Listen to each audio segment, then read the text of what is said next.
বন্ধে first class first.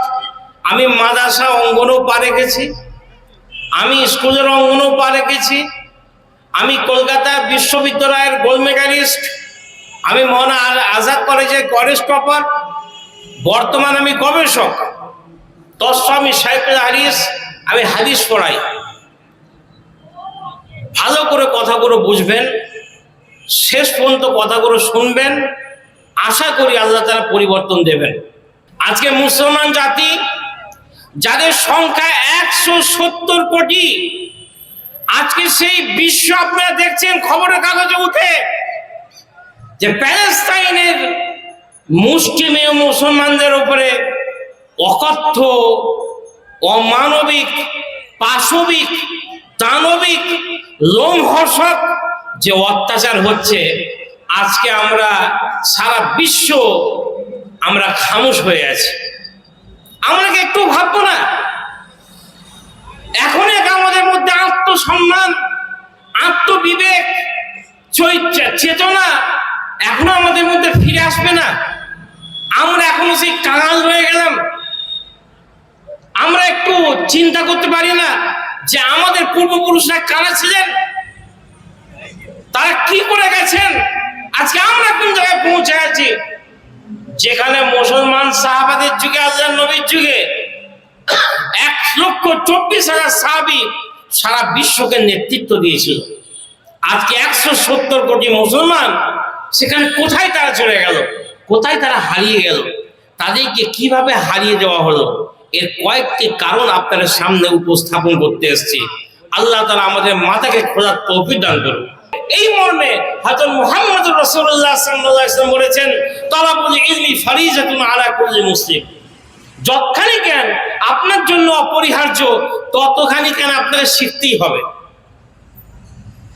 আপনি নামাজ পড়া শিখবেন না, আপনি নামাজ পড়ে যাবেন।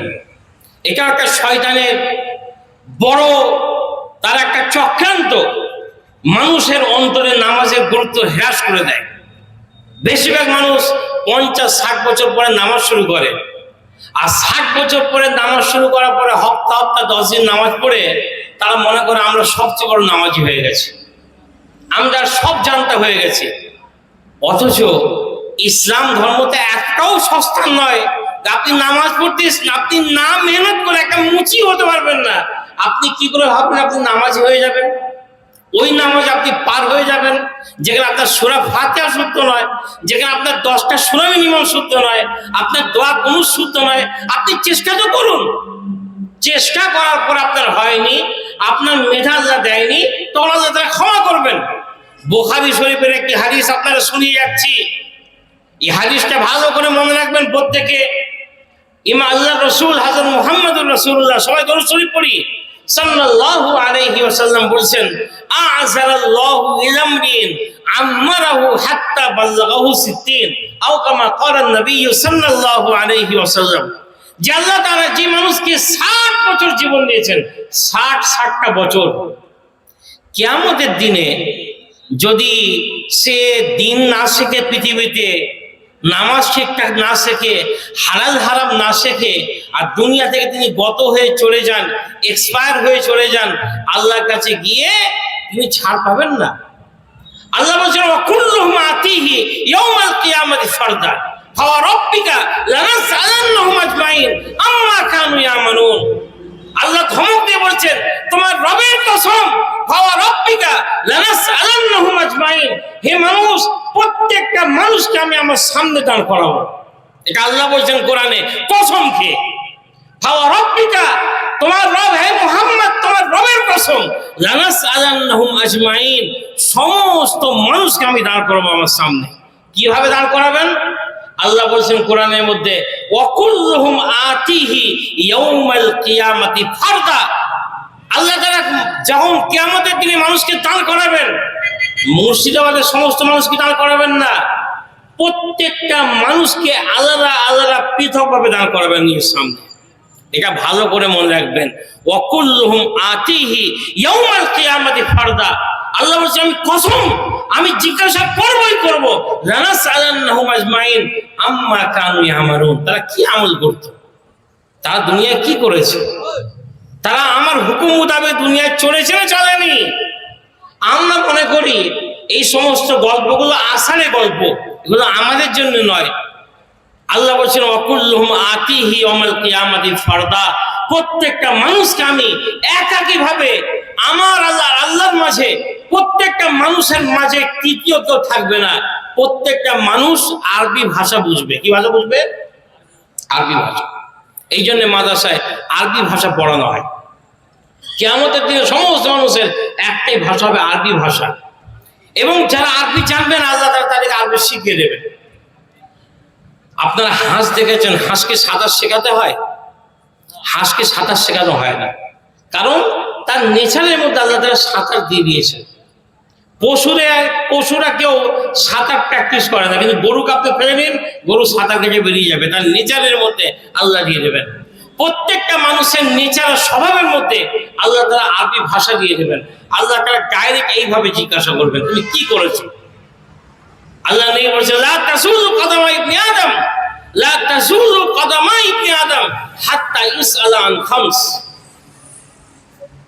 আন উমরিহি ফীমা আফনা, ওয়া আন শাবাবিহি ফীমা আবলা, ওয়া আন মালিহি মিন আইনা ইকতাসাবাহু ওয়া ফীমা আনফাকাহু ওয়া মাযা ইদ্দাখারা লিআখিরাতি আও কামা ক্বালা নবী সাল্লাল্লাহু আলাইহি ওয়াসাল্লাম। ভাই সকল মনের মধ্যে গেঁথে নেবেন, আল্লাহ নবী বলছেন কোন মানুষকে আমি পাঁচটা প্রশ্ন না করে কোন মানুষ তার দুই কদমকে আগে বাড়াতে পারবে না। কিয়ামত হবেই, মৃত্যু আমাদের আসবেই। কুল্লু নাফসিন যায়িকাতুল মউত, প্রত্যেকটা মানুষকে মৃত্যু স্বাদ গ্রহণ করতে হবে, মৃত্যু আসবেই। আর কবর আপনি যাবেন, আর আপনার ভবিষ্যৎ হচ্ছে কবর। প্রত্যেকটা মানুষের ভবিষ্যৎ হচ্ছে কবর। আজকে আমরা ভবিষ্যৎ করে কাঁদি। একটা কলেজে লেকচার দিচ্ছি আমি, একজন বলছেন মাদ্রাসা শিক্ষা, ইসলামের শিক্ষার ভবিষ্যৎ হচ্ছে অন্ধকার। তারপরে বক্তব্য আমার ছিল, আমি তাকে উঠে বললাম যে দয়া করে বলুন ভবিষ্যৎ কাকে বলে, ভবিষ্যতের সংজ্ঞা কি? তিনি বললেন ভবিষ্যতের সংজ্ঞা হচ্ছে এই যে আমরা পৃথিবীতে বাঁচছি, আমরা যতদিন বাঁচবো এটা আমাদের ভবিষ্যৎ আছে। ভুল। কোরআনে আল্লাহ বলছেন, কোরআন ইয়া আইয়ুহাল্লাযীনা আমানু তাকুল্লাহ ওয়াল তানজুর নাফসুম মা কদ্দামাত লিগাদ। আল্লাহ সূরা হাশরের মধ্যে বলছেন হে মানুষ, হে মুমিন, তোমরা আল্লাহকে ভয় করো। ওয়াল তানজুর নাফসুম মা কদ্দামাত লিগাদ, এবং প্রত্যেকটা মানুষ তারা চিন্তা ভাবনা যেন করে, তারা যেন ভাবে তারা আল্লাহর কাছে আগামী ভবিষ্যতের জন্য তারা আল্লাহর কাছে কি উপস্থাপন করছে। ভবিষ্যৎ কবে হবে? আল্লাহ নবী বলছেন মাম্মাত ফাকাদ কামাত কিয়ামাতুহু, যে ব্যক্তি মারা গেল তার কিয়ামত শুরু হয়ে গেল। অর্থাৎ আমাদের আসল ভবিষ্যৎ কিন্তু কবর থেকে শুরু। তার আগে ভবিষ্যৎ কি? আজকে আপনারা বেঁচে আছেন, কালকে আপনারা বাঁচবেন কেউ গ্যারান্টি দিতে পারবেন? লিখিত আকারে পারবেন? কেউ পারবেন না। এই তো আমাদের ঠুনকো ভবিষ্যৎ। বিখ্যাত বুজুর্গ হযরত ওমর বিন আব্দুল আজিজ, যাকে দ্বিতীয় ওমর বলা হয়, ওমর বিন আব্দুল আজিজ রহমতুল্লাহ আলাইহি, তিনি বাদশা ছিলেন, খলিফাতুল মুসলিমিন ছিলেন। তিনি তার খাজানচির কাছে গেছেন, গিয়ে বলছেন যে আমাকে ঈদের কাপড় কেনার জন্যে, বাচ্চাদের কাপড় কেনার জন্যে আমাকে 2 মাসের যে আমার ভাতা আছে আমিরুল মুমিনিন হিসাবে, একজন বাদশা হিসেবে আমার যে ন্যূনতম বেতন আছে, 2 মাসের বেতন আমাকে অগ্রিম দেওয়া হোক। ওমর বিন আব্দুল আজিজ রহমতুল্লাহ আলাইহি, যিনি খাজানচি ছিলেন, তিনি বললেন আমি এই শর্তে আপনাকে 2 মাসের অগ্রিম বেতন দিতে পারি যে আপনি একটা চিরকুট কাগজে লিখে দেন যে আগামী 2 মাস আপনি বাঁচবেন, যখন বাঁচবেন তখন আপনি কাজ করবেন, তবে আপনি পেমেন্ট পাবেন। No work no pay. তা আপনি 2 মাস যে অগ্রিম বেতন চাচ্ছেন, এই 2 মাস অগ্রিম বেতনের আপনি গ্যারান্টিটা দিয়ে দিন। ওমর বিন আব্দুল আজিজ রহমতুল্লাহ আলাইহি খাজানচির বক্তব্যটা অনুধাবন করতে পেরে, তার গভীরতা বুঝতে পেরে তিনি পিছপা হয়ে চলে আসলেন। বোঝা গেল আমাদের ভবিষ্যতের কোনো নিশ্চয়তা নেই। একজন আমাদের গ্রামের যুবক বোম্বাই থেকে এসছে, তার একজন বন্ধু টাকা দিয়ে পাঠিয়েছে আমার বাড়িতে দিয়ে আসবে টাকাটা। বাড়িতে এসেছে, যেই রাত্রিতে থেকেছে, এক রাত্রি স্ত্রীর সঙ্গে রাত্রি যাপন করেছে, শারীরিক সঙ্গমও হয়েছে।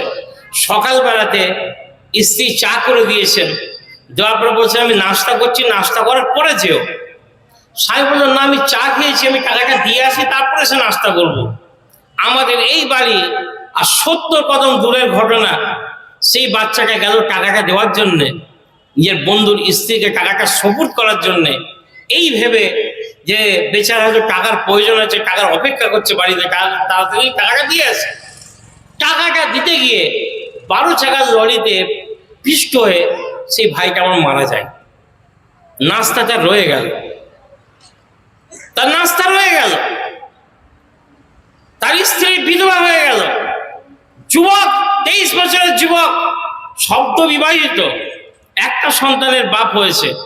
সে কখনো ভাবতে পারেনি যে আমার মৃত্যু আমার জন্য অপেক্ষা করছে। মনে রাখবেন, আপনার মৃত্যু আপনার জন্য অপেক্ষা করছে। আল্লাহ কিয়ামতের দিনে বলবেন ওয়াকিফু মিন্নাহুম মাসউলুন, হে ফেরেশতারা, এই সমস্ত আমাদের বান্দাকে দাঁড় করো, আমি জেরা করবো এদেরকে। ইন্নাহুম মাসউলুন, এরা জিজ্ঞাসিত হবে। এই কোরআনের আয়াতগুলো পড়ার পরে আমাদের হাড় হিম হয়ে যাওয়ার কথা ছিল, কিন্তু আমরা আমাদের অধঃপতনের আরেকটা কারণ হচ্ছে আমরা কোরআনটাই পড়ি না। যে আল্লাহ পুরো মানবতার দিশারি হিসাবে কোরআনকে অবতীর্ণ করেছিলেন, আমাদের করণীয় ছিল সেই কোরআনটাকে একবার খুঁজে বুঝি, একবার কোরআনে কি আছে পড়ি, একটু শিখি। আমরা কোরআনই পড়ি না। আল্লাহ তাআলা আমাদের এতটাই ভালোবাসেন, সে আল্লাহ তাআলা আমাদেরকে কোরআন দিয়ে পাঠিয়েছেন যাতে কোরআনের মর্ম একটু বুঝতে পারি, কিন্তু আমরা কোরআন পড়ি না। 57 লক্ষ ইহুদি পুরো বিশ্বে, তাদের বিশ্বটা তাদের কবজায়, তাদের কুক্ষিগত। তারা যেটা চায় সেটা বিশ্ববাসী সেই হিসাবে পরিচালিত হতে হচ্ছে। এখন প্রশ্ন, এই 170 কোটি যে মুসলমান আজকের বিশ্বে যারা এক্সিস্ট করছেন, যারা বসবাস করছেন, তাদের অবস্থাটা কোন জায়গায় দাঁড়িয়ে আছে? সেগুলো কোন জায়গায় দাঁড়িয়ে আছে? মুসলমানদের অবস্থা হচ্ছে সার্বিকভাবে নিষ্পেষিত, লাঞ্ছিত, বিতাড়িত, অবহেলিত, অত্যাচারিত, পদদলিত। মুসলমানদের অবস্থা এমনটা কেন হলো? তার কারণটা যদি আমরা ভালো করে চিন্তা করতে যাই, মুসলিম বিশ্ব অথচ সারা বিশ্ব জানে যে বিশ্বের মধ্যে, বিশ্ব চরাচরে যা কিছু সায়েন্স ইত্যাদি পড়াশোনা করা হয় সেটা হচ্ছে লোয়ার সায়েন্স। আর মাদ্রাসা, ইউনিভার্সিটি, দ্বীনি শিক্ষা, যেই শিক্ষাগুলো দেয় এটা হচ্ছে হায়ার সায়েন্স। বলেন কি বলছেন? সারা বিশ্বে যত রকম কলেজ, আমি দারুণ দেবন্দে ফার্স্ট ক্লাস ফার্স্ট, আমি মাদ্রাসা অঙ্গনও পা রেখেছি, আমি স্কুলের অঙ্গনও পা রেখেছি, আমি কলকাতা বিশ্ববিদ্যালয়ের গোল্ড মেডালিস্ট, আমি মৌলানা আজাদ কলেজের কলেজ টপার, বর্তমান আমি গবেষক, আমি শাইখুল হাদিস, আমি হাদিস পড়াই। ভালো করে কথাগুলো বুঝবেন, শেষ পর্যন্ত কথাগুলো শুনবেন, আশা করি আল্লাহ তাআলা পরিবর্তন দেবেন। আল্লাহ যদি চান, ওমা তাশাউন ইল্লা ইয়াশা আল্লাহ, আল্লাহ যদি চান, আমার ইচ্ছায় আপনার ইচ্ছায় কিচ্ছু হয় না, আমাদের কোনো ক্ষমতা নেই। বুকে একটু ভাত রেখে ভাবুন যে লোয়ার সায়েন্স বনাম হায়ার সায়েন্সটা কি। বিশ্বে মনে করুন যা কিছু টেকনোলজি আছে, হোটেল ম্যানেজমেন্টের জন্য একটা ছাত্র লক্ষ লক্ষ টাকা ইনভেস্ট করে। সে 5 স্টার হোটেল রাখবে, সেখানে খাবার রান্না করবে, দুবাইয়ের কোনো হোটেল রাখবে, খাবার রান্না করবে, সেই খাবারটা মানুষ খাবে, সেই খাবারটা খাবার পরে মানুষের পেটে যাওয়ার পরে সেটা যতই দামি খাবার হোক না কেন, তার পরিসমাপ্তি হবে পায়খানায়। কোথায়? পায়খানায়। একটা মানুষ খুব বেশি হাওয়াই জাহাজে উঠছে মনে করুন, ওই হাওয়াই জাহাজটাও নির্দিষ্ট সীমারেখার মধ্যে ওড়ে, আবার সে গগনচুম্বী হওয়ার পরে আবার তাকে কয়েক ঘন্টা করে মাটিতেই নেমে আসতে হয়। অর্থাৎ আল্লাহ তাআলা বোঝাচ্ছেন, তোমার শেষ দিগন্ত যতই উঁচুতে ওঠো না কেন, তোমার দিগন্ত হচ্ছে জমিন, জমিনে ফিরে যাও। একটা মানুষ তার শরীরে যদি ক্যান্সার থাকে, মার্বেল পাথরের যদি তার বাড়ি থাকে, মার্সিডিজ যদি তার গাড়ি থাকে, তার যদি নিজস্ব তার হাওয়াই জাহাজ থাকে, চপার থাকে, তার বাড়িতে এসি থাকে, কোটি কোটি টাকা সম্পত্তি হয়, কিন্তু আল্লাহ তাআলা তাকে যদি ক্যান্সার দিয়ে দেন, তার কিছু থাকবে? কিছুই থাকবে না, শেষ। পৃথিবীতে যত সায়েন্স হোক না কেন, তার দিগন্ত তো জমিন। মোবাইল টেকনোলজি আগে ছিল না, এখন টেকনোলজি এসছে, তার সীমারেখা জমিন পর্যন্ত। যত রকম টেকনোলজি আছে সেটা এই জন্যে যাতে করে মানুষের চলা বসার ক্ষেত্রে তার সুবিধাকর হয়, আরামদায়ক হয়, এটাই উদ্দেশ্য। সারা বিশ্বে যা কিছু সায়েন্স টেকনোলজি শিক্ষা দেওয়া হচ্ছে সেটা হচ্ছে লোয়ার সায়েন্স, সেটা জমিন পর্যন্ত সীমাবদ্ধ। মাদ্রাসায় যেটা শিক্ষা দেওয়া হয়, ইসলামে যেটা শিক্ষা দেওয়া হয়, সেটা হচ্ছে মোরাল সায়েন্স। মানুষ কেমন হবে, মনুষ্যত্বতার মধ্যে কেমন থাকবে, মানবিকতার মধ্যে কেমন থাকবে, তার আখলাক চরিত্র কেমন হবে, সে দুশ্চরিত্র হবে না সুচরিত্রবান হবে, সে বাপ হিসাবে কেমন আদর্শ বাপ হবে, মা হিসাবে কেমন আদর্শ মা হবে, শিক্ষক হিসাবে আদর্শ মোরাল আদর্শবান শিক্ষক কি করে হবে। এটা শিক্ষার কেন্দ্র হচ্ছে মাদ্রাসা। মাদ্রাসা হচ্ছে হায়ার সায়েন্স শিক্ষা দেওয়া হয়। মাদ্রাসা হচ্ছে মানুষ গড়ার একটা ফ্যাক্টরি, একটা কারখানা মনে করবেন। এবার আসুন আমার মূল টপিকে ফিরে যাই। আজকে মুসলমান জাতি, যাদের সংখ্যা 170 কোটি, আজকে সেই বিশ্ব আপনারা দেখছেন খবরের কাগজে উঠে যে প্যালেস্তাইনের মুসলিম মুসলমানদের উপরে অকথ্য, অমানবিক, পাশবিক, দানবিক, লোমহর্ষক যে অত্যাচার হচ্ছে, আজকে আমরা সারা বিশ্ব আমরা খামোশ হয়ে আছি। আমরা কি একটু ভাববো না? এখন আমাদের মধ্যে আত্মসম্মান, আত্মবিবেক, চেতনা এখনো আমাদের মধ্যে ফিরে আসবে না? আমরা এখনো সেই কাঙাল রয়ে গেলাম। আমরা একটু চিন্তা করতে পারি না যে আমাদের পূর্বপুরুষরা কারা ছিলেন, তারা কি করে গেছেন, আজকে আমরা কোন জায়গায় পৌঁছে আছি। যেখানে মুসলমান সাহাবাদের যুগে, আল্লাহর নবীর যুগে 1,24,000 সাহাবী সারা বিশ্বকে নেতৃত্ব দিয়েছিল। আজকে 170 কোটি মুসলমান, সেখানে কোথায় তারা চলে গেল, কোথায় তারা হারিয়ে গেল, তাদেরকে কিভাবে হারিয়ে দেওয়া হলো, এর কয়েকটি কারণ আপনাদের সামনে উপস্থাপন করতে এসেছি। আল্লাহ তাআলা আমাদের মাথাকে খোলার তৌফিক দান করুন। প্রথম হচ্ছে, আল্লাহ তাআলা বলেছেন কোরআনের মধ্যে, قال الله تبارك وتعالى في كتابه المجيد وأنتم الأعلون إن كنتم مؤمنين। আল্লাহ বলছেন যে তোমরাই হবে সর্বে সর্বা, তোমরাই হবে উন্নতশীল, তোমরাই হবে সমস্ত সম্মানের আধার, তোমরাই হবে সমস্ত শক্তির আধার। শর্ত হচ্ছে তোমাদেরকে পূর্ণাঙ্গ আল্লাহর প্রতি বিশ্বাসী হতে হবে। আজকে আমরা আল্লাহর প্রতি বিশ্বাসী কতখানি হতে পেরেছি?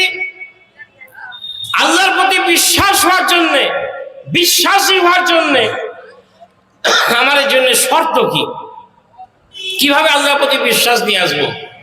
আল্লাহ কোরআনের মধ্যে বলছেন, ওমা উমিরু ইল্লা লিয়াবুদুল্লাহ মুখলিসিনা লাহুদ্দিন। আল্লাহ বলছেন তাদেরকে হুকুম দেওয়া হয়েছে যাতে করে তারা যে সমস্ত কাজ করবে সে সমস্ত কাজগুলো যেন তারা ইখলাসের সাথে আল্লাহর জন্যই করে। আজকে আমরা কোন কাজটা আল্লাহর জন্য করি? আপনারা দেখবেন কোন মানুষ উমরায় যাচ্ছেন, তিনি ফেসবুকে আপডেট দিচ্ছেন আমি উমরায় যাচ্ছি, আপনারা সবাই দোয়া করবেন। বলুন ওই উমরা আল্লাহ কবুল করবে? আল্লাহ তারা ওর দোয়ার এতটাই প্রয়োজন হলো, ফেসবুকে ওকে দিতে হচ্ছে আমি হাওয়াই জাহাজে উঠছি, উমরায় যাচ্ছি, আপনারা দোয়া করবেন আমার জন্য। এটা কি উমরা সুন্নত? আপনার অবাক হবেন, মানুষ এতটাই দিনদার বদ্দিন হয়ে গেছে। আল্লাহ নবী সাল্লাল্লাহু আলাইহি সাল্লাম তার একজন বিখ্যাত সাহাবী একটি হাদিস বর্ণনা করছেন, ভালো করে শুনুন, হাদিসটা কান করে শুনতে হবে। যে হাদিসটি আপনাদের সামনে তিলাওয়াত করছে, আপনাদের কি আমার কথা বুঝে আসছে? আমার হাওড়া জেলার ভাষা বুঝে আসছে আপনাদের? বুঝতে কোনো অসুবিধা হচ্ছে না তো? পানি জায়গা হযরত সাওবান রাদিয়াল্লাহু তাআলা তিনি আল্লাহ নবীর স্বাধীন করা একজন দাস ছিলেন, নবীর সাহাবী। সে সাহাবী বর্ণনা করছেন যে আল্লাহ নবী বলছেন যে আমি দেখতে পাচ্ছি, আল্লাহ আমাকে দেখাচ্ছেন, সমস্ত জাতিরা, সমস্ত অন্যান্য জাতিরা, বিজাতিরা তোমাদের উপরে এমন আক্রমণ করছে, যেমন ক্ষুধার্ত মানুষেরা, ক্ষুধার্ত মানুষ যারা খিদে পেয়েছে, তারা যেমন যেখানে খাবার রান্না হয়, যেখানে খাবার পরিবেশন করা হয়, সেই বাসনে যেমন হামলে পড়ে, অথচ সুভদ্র মানুষ হামলে পড়ে না, কিন্তু সাধারণ মানুষরা কি করে? হামলে পড়ে। বলছে যেমন, এটা আল্লাহ নবীর ভাষা, যেমন মানুষেরা খাবারে হামলে পড়ে, তেমনি আকালা শব্দ হচ্ছে আকিলের বহু বচন, মানে খানেওয়ালা, আর তাদা মানে শব্দটা মানে হচ্ছে হামলে পড়া। যেমন ক্ষুধার্ত মানুষ যাদের খুব খিদে পেয়েছে, খাবার সামনে পেলে যেমন তারা হামলে পড়ে, তেমন বিজাতিরা, অন্য জাতিরা তোমাদের উপরে হামলে পড়বে, তারা তোমাদের উপরে আক্রমণ করবে। তখন সাহাবারা বললেন ইয়া রাসূলুল্লাহ মিন কিল্লাতিন ইয়াউমাইযিন নাহনু, আমাদের সংখ্যা কি সেদিন খুব সীমিত হবে? আমাদের সংখ্যা কি খুব কম হবে? আল্লাহ রাসূল বললেন না, ওয়ালাকিন্নাকুম গুসাউন কা গুসাইস সাইল, তোমাদের সংখ্যার প্রাচুর্য, তোমাদের সংখ্যা এতটাই বেশি থাকবে, যেমন সমুদ্রে একটা ঢেউ যদি আছড়ে পড়ে, সেই সময় যেমন কোটি কোটি বুঁদ বুঁদ ফেনা তৈরি হয়। আপনারা সমুদ্রের ধারে যদি যান, সমুদ্রের ঢেউ যখন আছড়ে পড়ে সমুদ্রের কিনারায়, তখন আমরা দেখতে পারি সাদা রঙের বুঁদ বুঁদ ফেনা তৈরি হয়। বলছে ওই ফেনার সংখ্যা যেমন কোটি কোটি, আনকাউন্টেবল, অগণনীয়, তেমন তোমাদের সংখ্যা হবে। কিন্তু আল্লাহ তাআলা তোমাদের মধ্য হতে দুটো জিনিস কেড়ে নেবেন।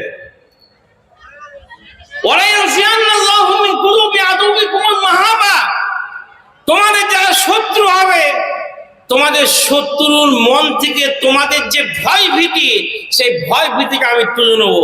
কারণ তোমরা তো আমার নও, তোমরা আমার হতে পারোনি, নামে তোমরা মুসলমান, কলমা তোমরা পড়ে নিয়েছো, কিন্তু এই জায়গায় তোমরা আমাকে স্থান দিতে পারোনি। এই জায়গায় যেহেতু তোমাদের মন্তর আমি স্থান পাইনি, আমি শত্রুর মন থেকে তোমাদের প্রতি যে ভয় ভীতি, গাম্ভীর্য, তোমাদের সংখ্যার একটা গাম্ভীর্য, সেই গাম্ভীর্য আমি কেড়ে নেব। ওয়ালা ইয়াকযিফান্নাল্লাহু ফী কুলুবিকুমুল ওয়াহান, আর তোমাদের অন্তরের মধ্যে ওয়াহান প্রবেশ করে দেব। ওয়াহান, সাহাবী জিজ্ঞাসা করলেন ইয়া রাসূলুল্লাহ ওয়াহান মানে কি? আল্লাহ রসুল বললেন ওহান হচ্ছে মারাত্মক একটা ব্যাধি, যেমন ক্যান্সার একটা ব্যাধি। কোন কুকুর যদি, পাগলা কুকুর কাউকে কামড়ে নেয়, জলাতঙ্কের বিমারি হয় না? হয় না? জলাতঙ্ক হয়। তেমন যে পানি দেখলে সে আতঙ্কিত হয়ে যায়। যেমন জ্বর হলে মানুষের খাওয়ার প্রতি অরুচি এসে যায়, এগুলো যেমন মারাত্মক বিমারি, ক্যান্সার একটা বিমারি, তেমন ওহান করে একটা রোগ তোমাদের মধ্যে আমি প্রবেশ করিয়ে দেব। সাহাবার জিজ্ঞাসা করলেন ইয়া রাসূলুল্লাহ ওহান বলতে কি বোঝানো হচ্ছে? আল্লাহ রসুল বললেন ওহান হচ্ছে হুব্বুদ দুনিয়া। তোমরা প্রত্যেকটা কাজে কর্মে তোমরা আল্লাহকে চাইবে না, প্রত্যেকটা কাজে কর্মে দুনিয়াকে চাইবে। একজন আলেম তিনি বক্তব্য দিতে যাচ্ছেন, তিনি ফেসবুকে মেসেজ করছেন আমি অমুক জায়গায় জলসা করতে যাচ্ছি, দোয়া করবেন। গাড়িতে নামছেন, 10 জন মুসাফা করছে, সেটা ফেসবুকে লাইভ দিচ্ছেন, আমি গাড়ি থেকে নামছি। স্টেজে বরণ করা হচ্ছে, তিনি আগে থেকে ক্যামেরাম্যান ভাড়া করে নিয়ে এসছেন, সেটা লাইভ করছেন, দেখুন আমাকে বরণ করা হচ্ছে। আমি এখন হাওয়াই জাহাজে আছি, খুব আগাম ভবিষ্যতে আমি চপারে উঠবো। একবার যদি চপারে উঠে যায় তাহলে লাখ টাকা ভিজিট হয়ে যাবে। আলেমে দিন তার মধ্যেও কিন্তু হুব্বুদ দুনিয়ার মহব্বত কাজ করছে, কারণ সে চাচ্ছে এইগুলো দেখে যদি মানুষ আমার নম্বরটা নেয়, যদি আমাকে দাওয়াতটা দেয়, তার এখানেও সে আল্লাহকে না খুঁজে মানুষকে খুঁজে নিচ্ছে। উমরা করতে গেছি, উমরা করতে গিয়ে দেখা যাচ্ছে সেখানে আল্লাহ নবীর রওজা পাকে সালাম পেশ করতে হয়।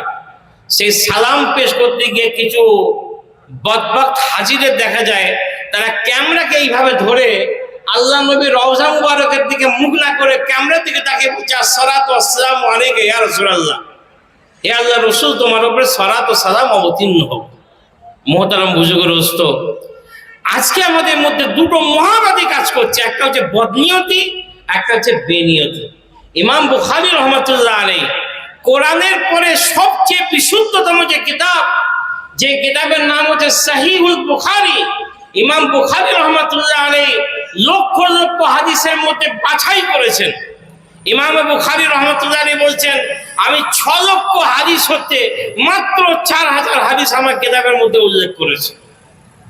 ইমাম বুখারী রহমাতুল্লাহ আলাইহি সবচেয়ে প্রথম যে হাদিসটি নিয়ে আসছেন, ইন্নামাল আমালু বিন্নিয়াত, যে মানুষের সমস্ত আমলের তার সওয়াব তার গুনাহের ভিত্তি হচ্ছে তার নিয়তের উপরে।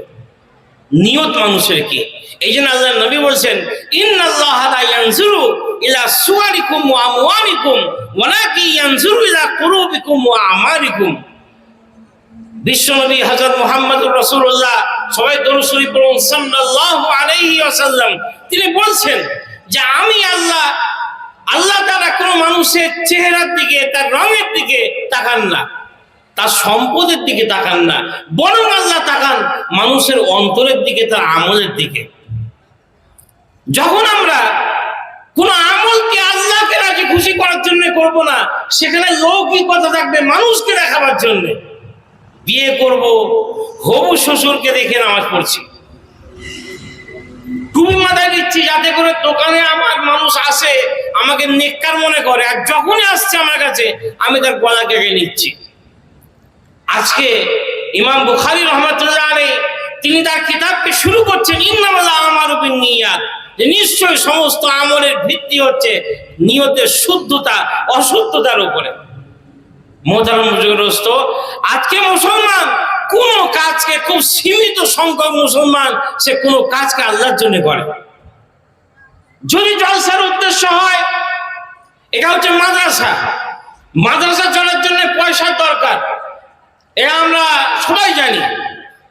কিন্তু অধিকাংশ জলসার ক্ষেত্রে জলসার আয়োজক বৃন্দের যদি নিয়ত থেকে আল্লাহ এই জলসাটা করছে যাতে করে কিছু মানুষের হেদায়েত যেন আল্লাহ এর দ্বারাই করে।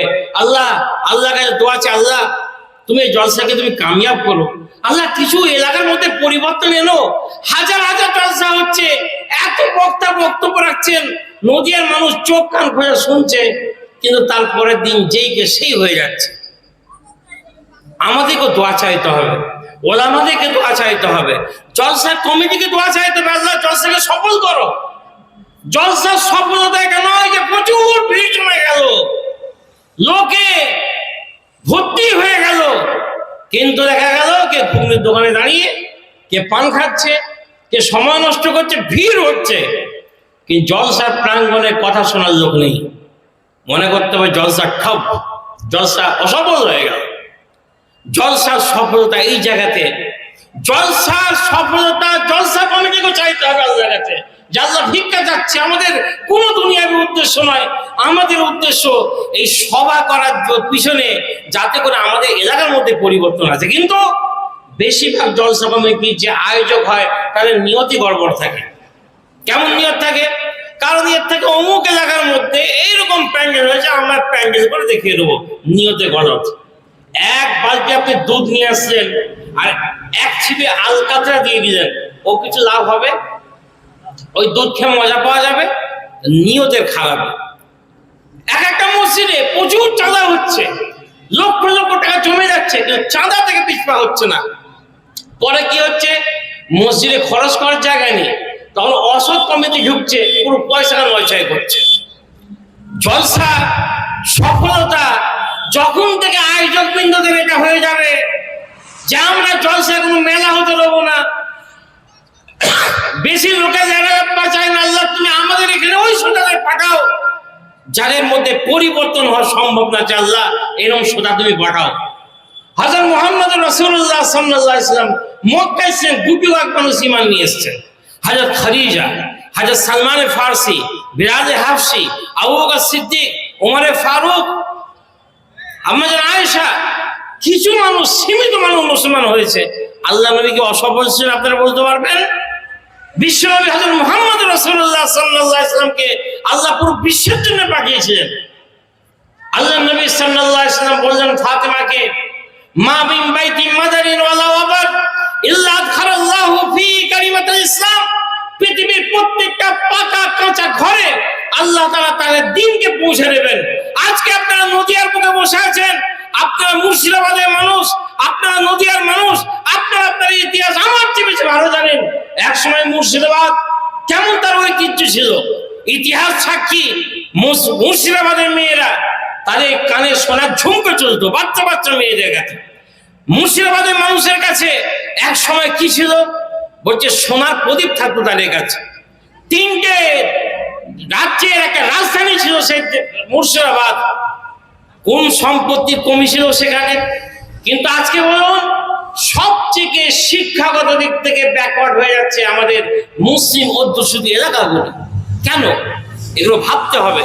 আজকে আমাদের জানা দরকার, এই ইসলাম যার প্রথম বাণী হচ্ছে একরা তোমরা পড়ো, তোমরা পড়তে শেখো। মনে করবেন না এটা ভুল ধারণা, কোন আলেম বলেন না যে পুরো উম্মতকে আলেম হতে হবে। কোন মাদ্রাসায় দাবি করে না সমস্ত মুসলিম সন্তানকে হাফেজ হতে হবে। বরং আমরা বলি আলেমে দিন হওয়াটা ফরজে কিফায়া। ফরজে কিফায়া মানে কি? কিছু সংখ্যক যদি হয়ে যায়, যারা অবশিষ্ট সংখ্যার মানুষকে হেদায়েতের রাস্তা দেখাতে পারবে, তাহলে এই সংখ্যকই যথেষ্ট। ইমামে গাজ্জালী রহমাতুল্লাহ আলাইহি বলেছেন, ভালো করে মনে রাখবেন, যে মুসলিমদের সর্বক্ষেত্রে রিপ্রেজেন্টেটিভ হিসাবে প্রতিনিধিত্ব করার জন্য প্রত্যেকটা শ্রেণীর মানুষ হওয়া দরকার। আজকে আইপিএস অফিসার মুসলিমদের সংখ্যা প্রায় 30 কোটি, যদিও আমরা ইন্টারনেটে দেখতে পাই 17 কোটি 18 কোটি, কিন্তু আমরা জানি এই সংখ্যা অনেক বেশি। আমি ধরেই নিচ্ছি যে 20 কোটি হয়। 20 কোটি জনসংখ্যার জন্য কতগুলো এই অ্যাভারেজ অনুসারে কতগুলো আইপিএস হওয়া দরকার, আইএএস অফিসার হওয়া দরকার, উচ্চ পদস্থ সরকারি কর্মচারী হওয়া দরকার, সরকারি পদাধিকারী হওয়া দরকার। প্রত্যেকটা মুসলমান জাতিকে এই বিষয়ে ভাবতে হবে। ইসলাম কখনো বলেনি তোমরা শুধু আলেম হও, হাফেজ হও, এটা ইসলাম বলে না। ইসলাম বলে হ্যাঁ, যে যাই কিছু হোক না কেন, ডাক্তার সে দিনদার হবে, ইঞ্জিনিয়ার সে দিনদার হোক, ব্যবসায়ী দিনদার হোক, যা কিছু আপনি হন না কেন আপনি দিনদার হন। দিনদার মানে কি? আপনাকে মোটা মোটা হালাল হারাম বুঝতে হবে, কোনটা হালাল কোনটা হারাম, কোনটা জায়েজ কোনটা না জায়েজ। আপনার কলমা শুদ্ধ হতে হবে। আপনার কিছু সূরা যেটা নামাজের জন্য জরুরি সেটা আপনাকে শিখতে হবে।